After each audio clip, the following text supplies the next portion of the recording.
नमस्कार, आप देख रहे हैं मोबाइल न्यूज 24। मैं हूं नीरज कुमार। वक्त हो गया है सुबह के ताजा तरीन खबरों का। 5 दिवसीय अमेरिका और मिस्र की यात्रा से स्वदेश वापस लौटने के बाद आज पीएम नरेंद्र मोदी एक दिन में 5 नई वंदे भारत ट्रेन को हरी झंडी दिखाकर रवाना करेंगे। यहाँ ये ट्रेन मुंबई, गोवा, बेंगलुरु, हुबली, रांची और पटना, भोपाल, इंदौर और भोपाल, जबलपुर के बीच चलेगी। राजस्थान के सीएम अशोक गहलोत आज उदयपुर के दौरे पर रहेंगे, जहां वे बली चाय स्थित गौन मंडी प्रांगण में आयोजित किसान महोत्सव का शुभारंभ करेंगे। इसके बाद वे तलम्बूर के लिए रवाना होंगे, जहां राजकीय उच्च माध्यमिक विद्यालय में आयोजित धन्यवाद सभा को संबोधित करने के बाद कई योजनाओं की शुभारंभ भी करेंगे। आज है झारखंड कैबिनेट की अहम बैठक, जिसकी अध्यक्षता मुख्यमंत्री हेमंत सोरेन करेंगे।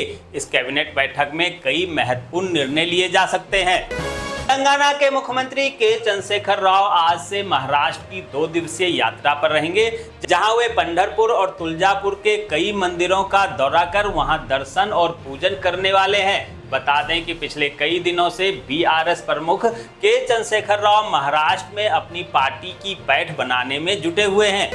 झारखंड की राजधानी रांची से सटे कान स्थित राज्य का एकमात्र विरसा कृषि विश्वविद्यालय आज अपना 47वां स्थापना दिवस मना रहा है, जहां समारोह में विशिष्ट अतिथि के तौर पर झारखंड सरकार के कृषि मंत्री बादल पत्रलेख और झारखंड के राज्यपाल सीपी राधाकृष्णन शामिल होंगे।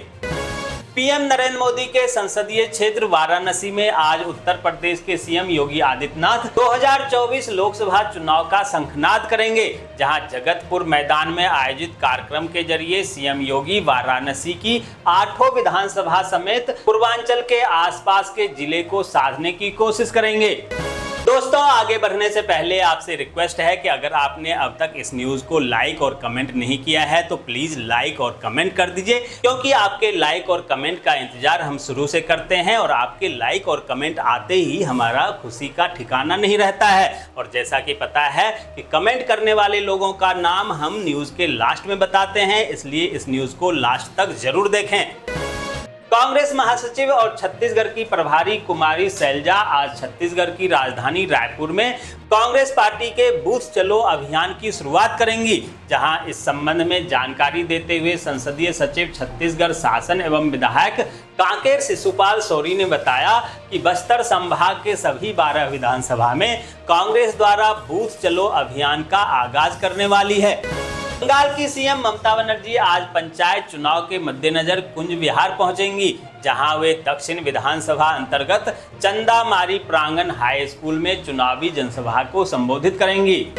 उत्तर प्रदेश के सीएम योगी आदित्यनाथ ने कल नोएडा स्टेडियम में एक जनसभा को संबोधित करते हुए माफियाओं और पाकिस्तान पर भी तंज कसा। योगी ने कहा, 1947 में जब देश का बंटवारा हुआ था तब से पाकिस्तान नकारात्मक सोच के साथ चला, इस कारण आज वह भुखमरी के कगार पर आ चुका है। उन्होंने कहा कि जिस तरह उत्तर प्रदेश में माफिया ठंडा पड़ गए हैं, उसी तरह से 2027 तक पाकिस्तान भी ठंडा पड़ जाएगा। बिहार के भाजपा अध्यक्ष सम्राट चौधरी आज सहरसा के दौरे पर रहेंगे, जहां वे जिला में रोड शो कर विपक्षी एकता पर प्रहार करने के साथ 2024 लोकसभा चुनाव को लेकर जनता को संबोधित करेंगे। दिल्ली में हुए चाकूबाजी के मामले का हुआ खुलासा, शख्स को जाम छलकाने के लिए बुलाया गया था, फिर चाकू से गोंदकर उतारा मौत के घाट। 2 आरोपियों को पुलिस ने किया गिरफ्तार। पठानकोट में बिजली गुल रहने से गुस्साए लोगों ने बिजली कार्यालय में की तोड़फोड़, जूनियर इंजीनियर को पीट कर किया घायल। हरियाणा के सीएम मनोहर लाल खट्टर ने एक बार फिर से जेजेपी के साथ गठबंधन पर बात की। उन्होंने कहा कि हमने 2014 और 2019 का चुनाव अकेले लड़ा था और चुनाव के बाद गठबंधन किया था। अब आगे क्या होगा ये केंद्र का विषय है। हम 10 लोकसभा सीटों को जीतने की तैयारी कर रहे हैं और जेजेपी को सीटें मिलेगी या नहीं, इस पर हम फैसला नहीं कर सकते। जोरदार बारिश के कारण हरिद्वार में जलमग्न हुई सड़कें, हाईवे पर वाहन खड़े रहने से लगा जाम, पर्यटक हुए परेशान। 2024 लोकसभा चुनाव में पीएम नरेंद्र मोदी के विजय रथ को रोकने की विपक्ष की कवायद हुई तेज, शिमला बैठक से पहले रणनीति बनाने में जुटी जेएमएम। मध्य प्रदेश के खरगोन के शासकीय अस्पताल में बड़ी लापरवाही सामने आई है। जहां झिरनिया के शासकीय अस्पताल में अंधविश्वास के चलते सर्पदंश पीड़ित एक लड़की की मौत हो गई। बताया जा रहा है कि खरगोन में एक युवती को सांप ने डस लिया था। इसके बाद परिवार के लोगों ने उसे आनन फानन में अस्पताल पहुंचाया, लेकिन अस्पताल के अंदर भी डॉक्टरों ने उन्हें झाड़ फूक की सलाह दे डाली। हिमाचल प्रदेश में मानसून की बारिश ने तबाही मचा दी है, जहां कई जिलों में बाढ़ जैसे हालात बन गए हैं। नदियां और नाले उफान पर हैं। वहीं शिमला के रामपुर में बादल फटने की भी खबर है। अचानक आई बाढ़ के चलते कुल्लू मंडी राष्ट्रीय राजमार्ग को बंद करना पड़ा। जम्मू में एलजी मनोज सिन्हा बोले, नशीली दवाओं के खतरे से निपटना समाज की सामूहिक जिम्मेदारी है। पश्चिम बंगाल पंचायत चुनाव के लिए केंद्रीय बलों की 822 कंपनियों को नाकाफी करार देते हुए प्रदेश कांग्रेस अध्यक्ष अधीर रंजन चौधरी ने कहा कि और अधिक केंद्रीय बलों की तैनाती की जानी चाहिए। कर्नाटक के मुख्यमंत्री सिद्धारमैया ने रविवार को पुणे में आयोजित एक कार्यक्रम में कहा कि मुझे यकीन है कि आगामी चुनाव में राकपा और कांग्रेस सत्ता में आएगी। मैं शरद पवार और अजित पवार से आग्रह करूंगा कि महाराष्ट्र में सत्ता में आने के बाद वह महिलाओं के लिए योजना लागू करें जो हमने कर्नाटक में की है। दौसा दौरे पर आए बीजेपी सांसद बालक नाथ ने कहा कि प्रधानमंत्री नरेंद्र मोदी के नेतृत्व वाला भारत गर्व से मस्तक ऊंचा करने का अवसर प्रदान करता है। प्रधानमंत्री नरेंद्र मोदी ने पूरी दुनिया में भारत का वैभव बढ़ाया। तो अमेरिका कभी पीएम मोदी को वीजा देने से मना करता था, वो अब ऑटोग्राफ लेने के लिए पीछे पीछे घूम रहा है। सुल्तानपुर में अपराध पर अंकुश ही नहीं बल्कि सही शॉट लगाने के लिए पुलिस विभाग ने संचार माध्यम से खुद को मजबूत करने की दिशा में कदम बढ़ाया है।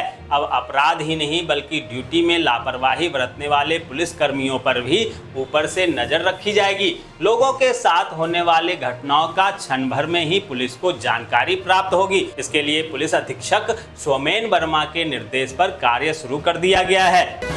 चरखारी कोतवाली में नशा मुक्ति भारत पखवाड़े के तहत पुलिस अधीक्षक अपर्णा गुप्ता के निर्देशन में पुलिस कर्मियों को नशीले पदार्थों का सेवन न करने के साथ साथ समाज के दूसरे लोगों को भी नशाखोरी से बचाने आदि का संकल्प देते हुए शपथ दिलाई गई।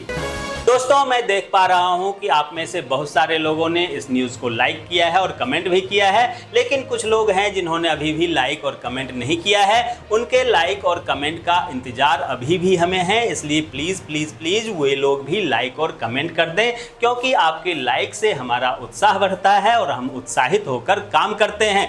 दोस्तों, अब बारी है कल के न्यूज़ में कमेंट करने वाले लोगों के नामों की। उनके नाम है Vijendra Singh, Purushottam Pandey, Sunil Kumar Pathipaka, Satyendra Shah, Venugopal R, Upendra Singh, Medilal Maurya, Kuldeep Bittu, Santosh Bhatnagar, Ramdayal Singh, Mohammad Kabir, Nidhinath Pandey, Ramdayal Singh, Premchand user J6, Navratan Singh user OP3, Parshuram, Satish Chaubey user OP3, Sultan Ansari, Chandrajit Ansari, Rashid, Kajal Kumar Ganguly, Vijay Saxena, Awadhesh Prajapati, Gautam Mahato, Ashok Arya, Ishwardeen Vishwakarma, Balwant Singh Gill, Babu Raja Khan, Baban Yadav, Rajendra Singh, Vindhyachal Ram, Ashok Parmar, साद अहमद, सूर्य प्रकाश, सुखारी शाह, कैलाश जीत, गौरी शंकर शाह, अशोक कुमार, प्रभु दयाल, किशन चंद परवानी, गुडवेज ट्रेवल्स, अयोध्या प्रसाद राठौर, सत्येंद्र शाह, सैलू सिंह, ईसाराम बैनीवाल, आराधना आहूजा, बलदेव सिंह, राजकुमार साहू यूजर YZ1, बिस्ट तिवारी, विजेंद्र शाह, शिल्पी विवेक बनर्जी, रक्षा आर्या, राजनारायण तिवारी, प्रवीण कलिता, रामदयाल सिंह, विपिन पात्रा, कमल साहू, प्रवीण कुमार, MD मजहर, राकेश कुमार, राम अवतार साफी, KP तिवारी, तासे नामगिल, धर्मपाल अरोरा, महतो हरिनाथ महतो, विजय सिंह बैरवा, संतरी पाथी, वैनो सिंह चौहान, यूजर WV3J, प्रकाश पाटनी और करुणा चक्रवर्ती। तो ये थी आज की ताजा तरीन खबरें। ऐसे ही खबरों से अपडेट रहने के लिए चैनल को सब्सक्राइब कीजिए, नोटिफिकेशन बेल को दबाइए, वीडियो को लाइक कीजिए और ज़्यादा से ज़्यादा शेयर कीजिए, ताकि देश और दुनिया के तमाम खबरों से आप और आपके जानने वाले रह सकें अपडेट।